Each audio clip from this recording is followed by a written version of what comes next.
Hey there, my name is Rob, and I am a failing political YouTuber. But today I don't want to talk about politics. I want to talk about something strange that happened to me when I attempted to branch out to TikTok and upload a video covering Israel-Palestine.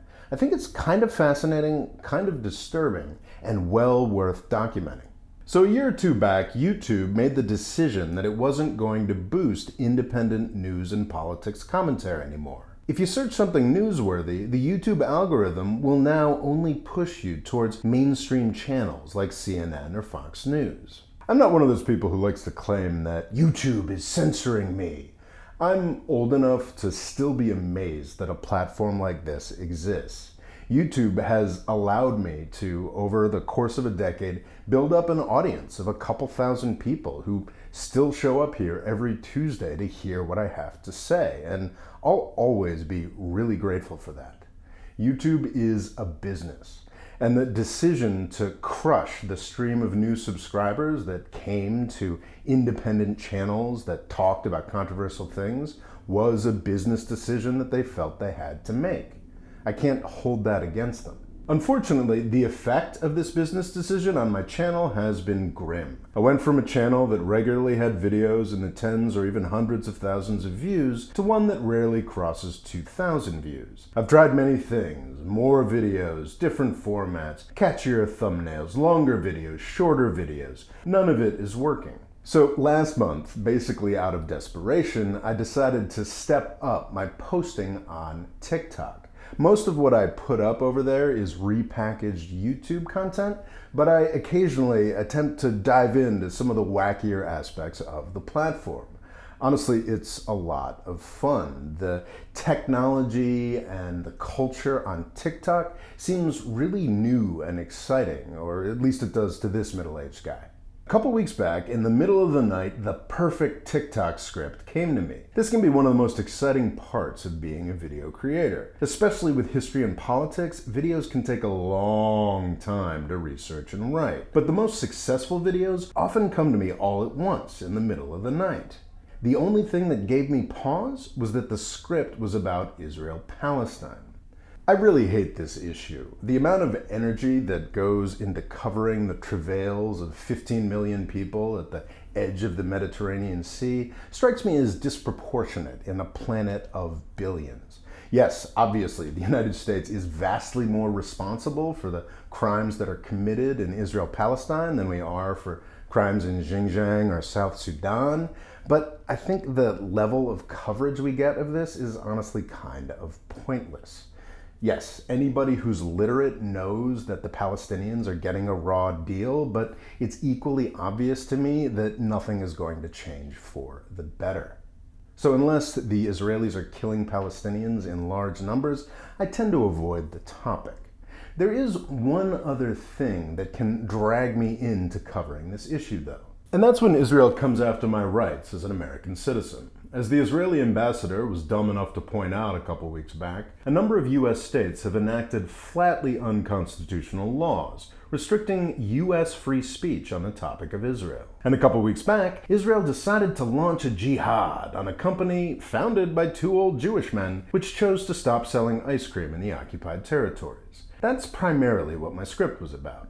It was a pretty standard YouTube back and forth conversation sketch. I uploaded a copy at YouTube as well. You can find the link up here. A couple days after I uploaded it, something awesome started to happen. The TikTok started to go viral. 45,000 views isn't that much, but for me in 2021, it's a pretty big deal.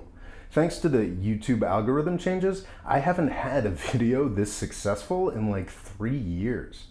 As expected, the viral push died off, but it continued to drive people to my TikTok page in a small way, taking me from like 50 followers on the platform to over 1,000.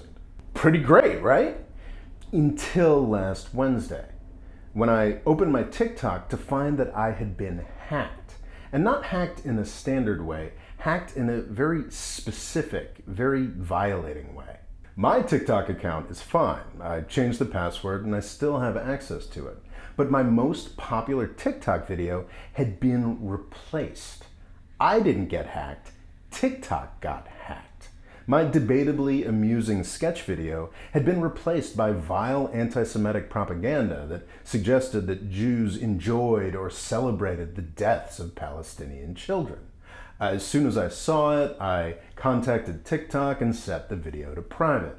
Within 24 hours, TikTok had resolved the issue and fixed the links to this video or whatever was necessary. But I have no idea how long this horrible video was associated with my account. Was it 6 hours? Was it 6 days?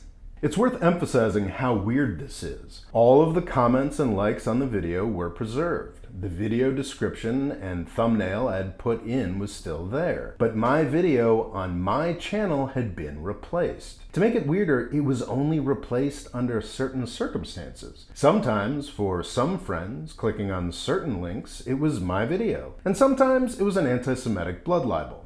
I know this was a TikTok problem and not a me problem because this is not functionality that the user has. The TikTok user can't edit a video after they've uploaded it, and they certainly can't mess with links within the app to point to different videos. This was not a standard account hacking. This was something more sophisticated and, frankly, terrifying. As you can tell from my initial reaction to the hack. Hey TikTok, what the hell? I think TikTok has been hacked. So I'm clearly throwing a hissy fit here, but it really does feel like a violation. According to TikTok, my video had been shared 635 times when I discovered the hack. How many people saw my video when they clicked on those links, and how many saw my brand associated with vile bigotry? Did my now vanishingly rare moment of viral magic fade on its own? Or because people were seeing this boring hate video instead of the video that people actually liked? Last week, a girl canceled a second date with me unexpectedly. To be fair, there are a lot of reasons why she might have done that, but she did have my TikTok, she probably clicked on my most popular video, and she may now think I'm a creepy anti-Semite. I don't get a lot of second dates. It would be a real bummer if it was TikTok that sank this one. So who did this? Even though the hack video is basically Hamas propaganda, it's pretty clear to me that it was a supporter of Israel, for two reasons. One is the complexity of what was done here. This wasn't a simple crashing or stealing of my account. This was a hijacking of the technology of one of the world's biggest social media companies. Either TikTok security is a sad joke, or the folks who did this had access to some pretty cutting-edge technology. I could be wrong, but I really don't think they have those kinds of resources in Gaza. The second reason is the effect. My surprisingly popular, debatably amusing questioning of the way the US public thinks about Israel-Palestine was replaced by vile anti-Semitic trash. Even critics of Israel policy like myself found that hack video pretty disturbing. This is terrifying, not just for me and for my brand, but for the 600-odd people who thought they were sharing my content and now might look like Hamas supporters to their friends, families, or even employers. Many of those 600-odd people may just decide to never post anything that's Israel critical ever again. This hack was a very effective way to kill a viral video and tarnish even the mildest criticism of Israel as supporting hate and terrorism. Am I gonna think twice before I upload Israel-Palestine content to TikTok in the future? Absolutely.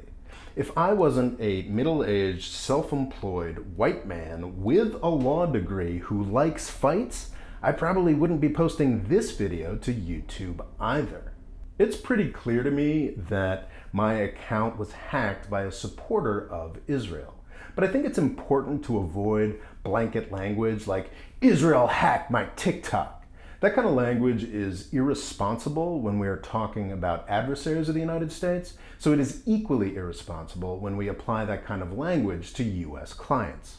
I am pretty full of myself, but I don't imagine my little video is of any real importance. It's possible that some talented individual hacker noticed my video and took offense to it. But what I think is much more likely is that the hack was the product of a barely human-directed algorithm, At most, I imagine there was some entry-level subcontractor in an office park in suburban Tel Aviv or Washington, D.C. who watched the video once and approved it for the same treatment that another dozen small TikTok videos got that hour. I suspect that the technology behind this attack was impressive, but the human interaction was almost nil.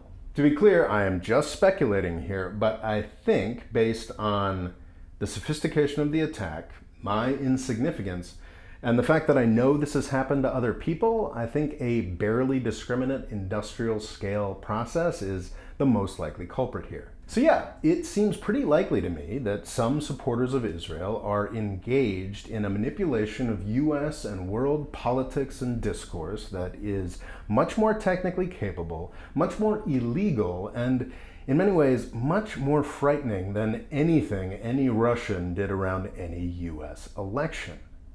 But as with the Russians, it's important to hold on to nuance here.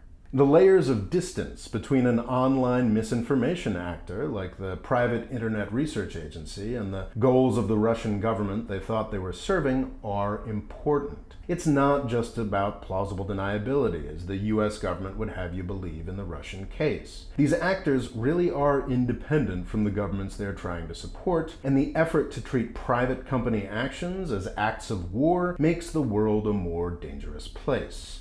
This is especially true for Israel, a country that has a very capable government, but also has a large number of supporters in the United States that are, to put it politely, complete fucking morons.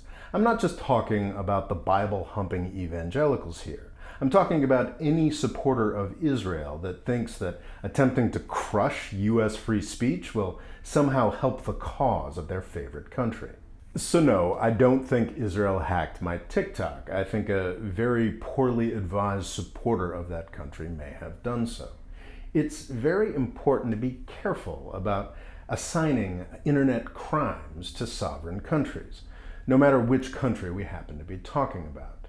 I hope my story can be an aid to critical thinking about what you see and don't see on TikTok and everywhere else in our delightfully chaotic world. Thanks for watching. Please subscribe. And if you'd like to keep this independent media platform going, I do have a Patreon page you can support. Thanks.